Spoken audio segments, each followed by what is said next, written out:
Student, मैं नीलम आपके सामने फिर से मौजूद हूँ आपको पढ़ाने अकाउंट्स। जैसे कि आप जानते ही हैं मैं आपको पढ़ाती हूँ अकाउंट्स। तो आज हम पढ़ेंगे जर्नल क्या है और उसके रूल्स क्या है जिससे वो फॉलो करके हम जर्नल एंट्री कर सकते हैं। पहले हम पढ़ते हैं जर्नल क्या है। जर्नल वो प्रोसेस है जिससे हम डेबिट और credit aspect of A business transactions को रिकॉर्ड करते हैं बुक ऑफ अकाउंट्स में, मतलब जर्नल में।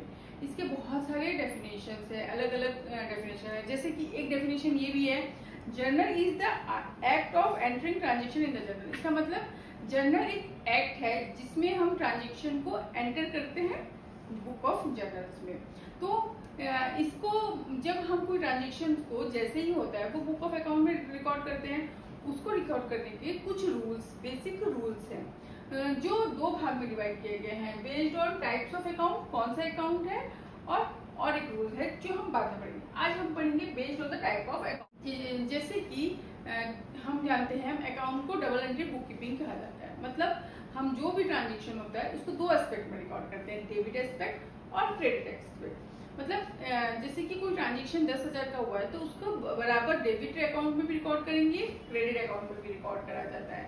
तो इसका दोनों एस्पेक्ट को हम रिकॉर्ड करते हैं, तो इसको बोलते हैं book of double entry system. तो हमें आज देखना है कि हम किस अकाउंट को डेबिट करेंगे। जब कोई बिजनेस ट्रांजेक्शन होता है हमको पता होना है कि हमको कौन से अकाउंट को डेबिट करना है और कौन सा अकाउंट को क्रेडिट करना है।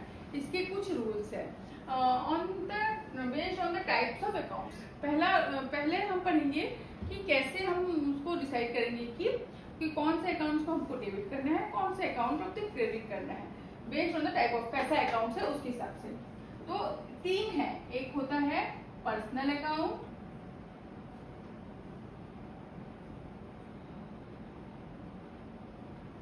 दूसरा होता है nominal account,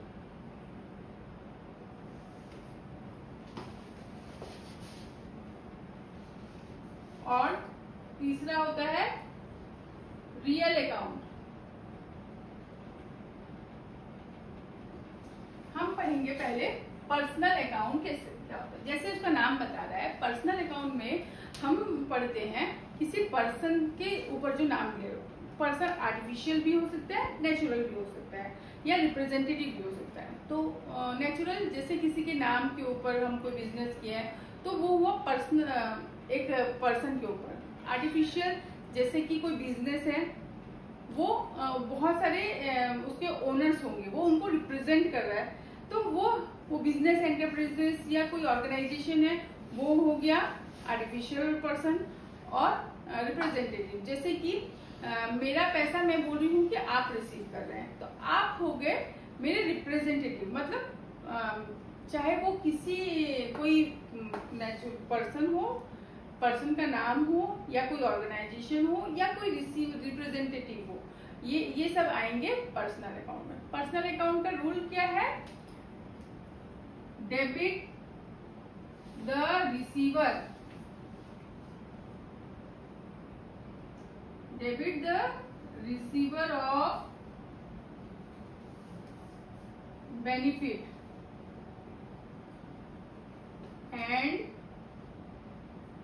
credit the giver of benefit. मतलब debit the receiver of benefit, जिसको बेनिफिट मिल रहा है, मतलब उस ट्रांजेक्शन होने से जिसको फायदा हो रहा है उसको डेबिट किया जाए, और क्रेडिट किसको किया जाए? जो फायदा पहुंचा रहा है, जिसकी वजह से फायदा मिल रहा है, उसको क्या करना है? क्रेडिट करना है। जैसे कि सरिता पेड ₹5,000 इन कैश। तो इसमें क्या होगा? कैश आया हमारे पास, तो cash account debited to Sarita account.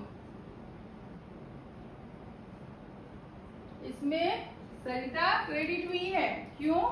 क्योंकि सरिता फायदा पहुंचाई है, ठीक है।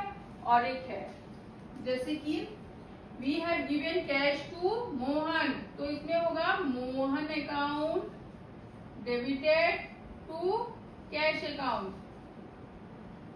क्यों?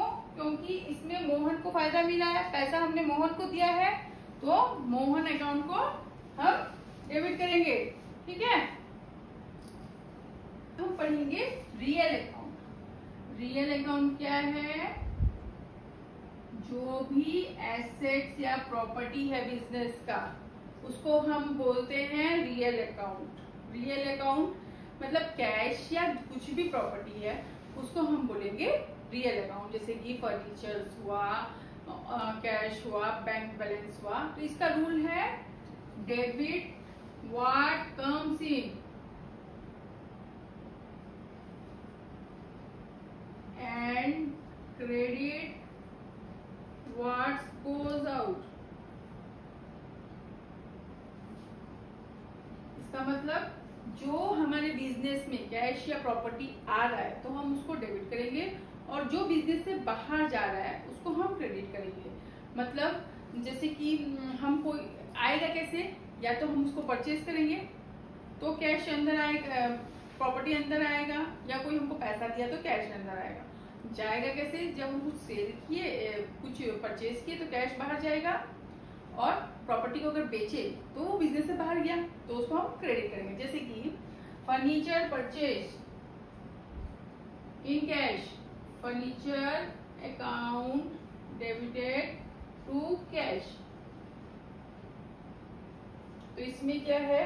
फर्नीचर एक रियल अकाउंट है, कैश भी रियल अकाउंट है। फर्नीचर बिजनेस में आया, परचेज किए, और कैश बिजनेस से गया तो फर्नीचर क्योंकि अंदर आया कम सीन तो फर्नीचर अकाउंट डेबिट हो गया, और क्योंकि कैश बिजनेस से गया तो वो क्रेडिट हो गया। ठीक है। वैसे ही अगर हम अपना पुराना फर्नीचर को बेच दे रहे हैं तो पैसा आएगा cash account debited to furniture. इसमें फर्नीचर बिजनेस से गया तो उसको क्रेडिट कर दिए, और कैश क्योंकि आया है तो उसको डेबिट कर दिए। तो क्या रूल है? Debit what's comes in and credit what's goes out. अब हम पढ़ेंगे nominal account. Nominal account, nominal account इसका क्या रूल है? Debit all expenses and losses and credit all income and profit। ठीक है। Debit all expenses and losses and credit all incomes and gains. Profit या gains कुछ भी लिख सकते हैं हम। ठीक है। तो इसमें क्या बोल रहा है? बिजनेस को चलाने के लिए जो भी खर्चा हो रहा है या उसका प्रोडक्शन के लिए जो भी खर्चा होगा उसको हम डेबिट करेंगे, और जब हमारे खर्चे हमारे रेवेन्यू से ज्यादा हो जाते हैं तो क्या हुआ? नुकसान हुआ। उस लॉसेस को भी हमको डेबिट करना है। जबकि जो भी इनकम हो, जब हमारा अर्निंग रेवेन्यू ज्यादा होगा हमारे खर्चे तो वो हमारा इनकम हुआ या गेन्स हुआ, उसको हमको क्या करना है? क्रेडिट करना है। जैसे कि खर्चे हम रेंट पे किए बिजनेस के लिए कैश में, तो क्या होगा? Rent account debited to Mohan. तो रेंट हुआ एक्सपेंसेस, उसको हम डेबिट किए। वैसे ही अगर हम कमीशन पे कर रहे हैं तो कमीशन हमें मिल रहा है, मतलब हम कोई काम किए जिसके लिए हमको कमीशन मिल रहा है, तो cash account debited to commission. इसमें क्या हो रहा है? कमीशन हो गया एक नॉमिनल अकाउंट, जबकि कैश क्या हो गया? Real account. तो रियल अकाउंट जब आता है तो डेबिट करते हैं, और नॉमिनल अकाउंट जैसे कि खर्चे या गेन होने से क्रेडिट होते हैं, इनकम या गेन होने से उसको क्रेडिट करते हैं। तो कमीशन रिसीव एक इनकम है, उसको हम क्रेडिट किए, जबकि कैश अकाउंट एक रियल अकाउंट है, वो आया है तो हम उसको डेबिट कर दिए। तो क्या रूल है नॉमिनल अकाउंट का? Debit all expenses and losses and credit all incomes and gains. हमने पढ़ लिया है rules of debit and credit on the basis of type of account. अब हम पढ़ेंगे rules of debit and credit based on the accounting equation. मतलब equation के ऊपर बेस करके कैसे रूल है। मेनली एक जनरल तीन उस पे बेस्ड होता है, जैसे एसेट्स, कैपिटल एंड लायबिलिटी। उसका इक्वेशन क्या है? अकाउंटिंग इक्वेशन क्या है? Asset is equal to capital plus liability. मतलब किसी पॉइंट ऑफ टाइम में एक बिजनेस का एसेट हमेशा इक्वल होगा उसका कैपिटल प्लस लायबिलिटी से। ठीक है, जब एसेट बिजनेस में एसेट और एक्सपेंसेस बिजनेस में बढ़ता है तो वो डेबिट होता है, और जब कम होता है तो वो क्रेडिट होता है। एसेट्स एंड एक्सपेंसेस जब बढ़ते हैं डेबिट होते हैं, जब कम होते हैं तो क्रेडिट होता है। ठीक है, और जबकि कैपिटल और लायबिलिटी, कैपिटल और लायबिलिटी